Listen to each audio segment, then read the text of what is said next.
Oh, yeah. What's up, everybody? It's Patrick from LSAT Lab. Let's get to work on some reading comp. The year was 2020. Everything went right. And there was a new form of LSAT created by necessity called LSAT Flex. 3 sections, what you do from your waist down, your business. There's 1 reading comp, 1 logical reasoning, 1 logic games. Reading comp has always had the most questions per section, but there were usually 2 LR sections. Now, reading comp is more than a third of the available points, so it's the most important part of LSAT. What the F did I just say? The most important part of LSAT. Okay. It's also the most important part of our future careers as readers. People are going to pay us a bunch of money to be like the best readers in town. There are 4 different passages. There's always a society topic, a science topic, a law topic, and a humanities topic.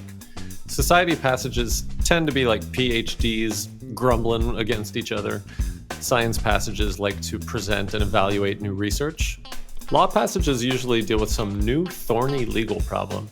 And humanities likes to profile some sort of artist. Okay, but don't despair. I mean, we don't have to know all these topics ahead of time.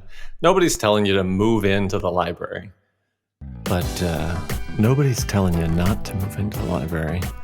What we are going to have to do is slow down and really warm up to the topic as we read the first couple sentences. Canceling out distractions, goodbye Bryson. Feeling happy about our place on this earth as a growing intellectual organism that is ready to squeeze every drop of knowledge we can out of reading comp and take whatever it's handing out. That's the spirit when you start a reading comp passage. Pause, read, and then unpause. This would be awesome. Are you kidding me? All right, this one's still interesting, but harder. Don't unpause till you've understood the sentence.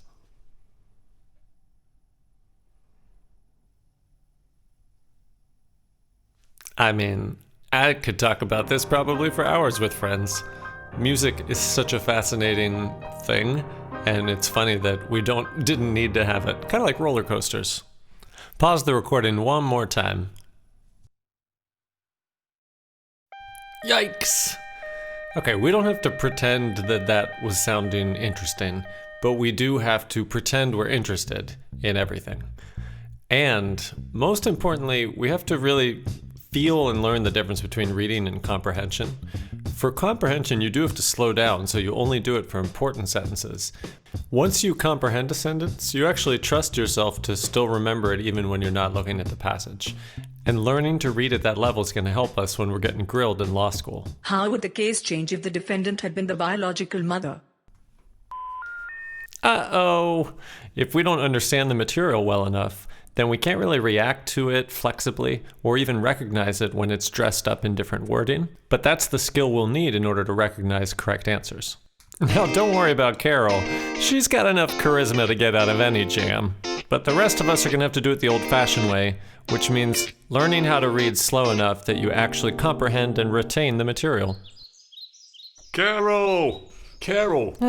Wake up! You ready for the test? I was born ready.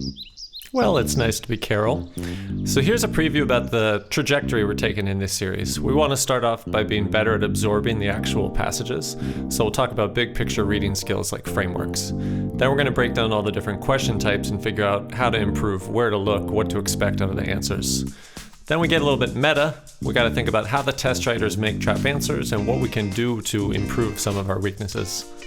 Then we'll deal with comparative passages and finish up by just assessing the challenge of this section. So come on a crazy ride and let's get better at reading and score some more points on this godforsaken test. Check out some more of our videos on YouTube or come visit us at lsatlab.com. I'll see you in the next lesson.